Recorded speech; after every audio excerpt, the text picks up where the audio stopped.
Hello guys, ഇന്ന് Saturday. ഇന്ന് training students ഉണ്ട്. ദേ രാവിലെ തന്നെ ഇവൻ്റെ കിളി പോയി കിടക്കട്ടാ. നോമ്പും പെരുന്നാളൊക്കെ കഴിഞ്ഞ് ദേ ഇന്നും തോന്നുന്നു ഞാൻ ഇവനെ കാണണത്. ഇന്നാണ് ഈ ഭാഗത്തേക്ക് വന്നത്. ഇന്ന് ദേ പുതിയ ഓട്ടോക്ലേവ് ഒക്കെ സെറ്റാക്കിയിട്ടുണ്ട് കേട്ടാ. പുതിയത് കിട്ടിയതോടെ പഴയത് അങ്ങോട്ട് മാറ്റി വെച്ച്. ഇപ്പോൾ സെക്കൻഡ് ഷിഫ്റ്റ് ആയതുകൊണ്ട് തന്നെ ലാബിൽ ആരും ഉണ്ടാവൂല. ആകെ 2-3 പേരേ ഉണ്ടാവും. ഭയങ്കര ബോറടി ആയിരിക്കുണ്ടോ. അങ്ങനെ പിന്നെ ഇറങ്ങാൻ നേരത്ത് ഒരു സ്പുട്ടം ഫോർ AFP വന്നിട്ടുണ്ടായിട്ടാ. ആദ്യം ഞാൻ ഈ പേഷ്യൻറ്റിന് AFP ചെയ്തപ്പം നെഗറ്റീവാന്നുണ്ടായത്. അപ്പോൾ സെയിം സാമ്പിൾ തന്നെ കൾച്ചറിന് തന്നു കഴിഞ്ഞപ്പം എനിക്കൊരു ഡൗട്ട്. കാരണം നെഗറ്റീവ് കണ്ടു കഴിഞ്ഞപ്പോൾ ഞാനൊന്ന് ഹിസ്റ്ററിയും കാര്യങ്ങളൊക്കെ ചോദിച്ചു കഴിഞ്ഞപ്പം അവർക്ക് TB പോസിറ്റീവ് ആണോ എന്നുള്ളൊരു ഡൗട്ട് ഉണ്ട്. അതുകൊണ്ട് തന്നെ ഞാൻ ഒന്നും കൂടെ ഒന്ന് ചെക്ക് ചെയ്തിട്ട് തന്നെ റിപ്പോർട്ട് കൊടുക്കാമെന്ന് കരുതി. പോകാൻ വേണ്ടിയിട്ട് ഞാൻ ഇറങ്ങിയതായിരുന്നു. എന്നിട്ടും എനിക്കൊരു മനസ്സമാധാനം ഇല്ലായിട്ട് ഒന്നും കൂടെ ഒന്ന് വെരിഫൈ ചെയ്തിട്ട് തന്നെ കൊടുക്കാമെന്ന് കരുതിയിട്ട് ഇരുന്നതാണ് സംഭവം.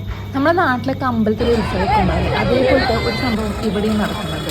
ഞങ്ങൾ ഇതിലേക്ക് അളഞ്ഞു തിരിഞ്ഞ് നടക്കുമ്പോൾ കുറേ അറിയുന്ന ആൾക്കാരൊക്കെ കണ്ട് അങ്ങനെ അവരോടൊക്കെ സംസാരിച്ച് കഴിഞ്ഞപ്പം ഇവനെ കിട്ടി. പിന്നെ ഇവനോട് കുറച്ച് വീഡിയോസ് എടുത്തുതരാൻ പറഞ്ഞു. അപ്പം അത്രയുള്ള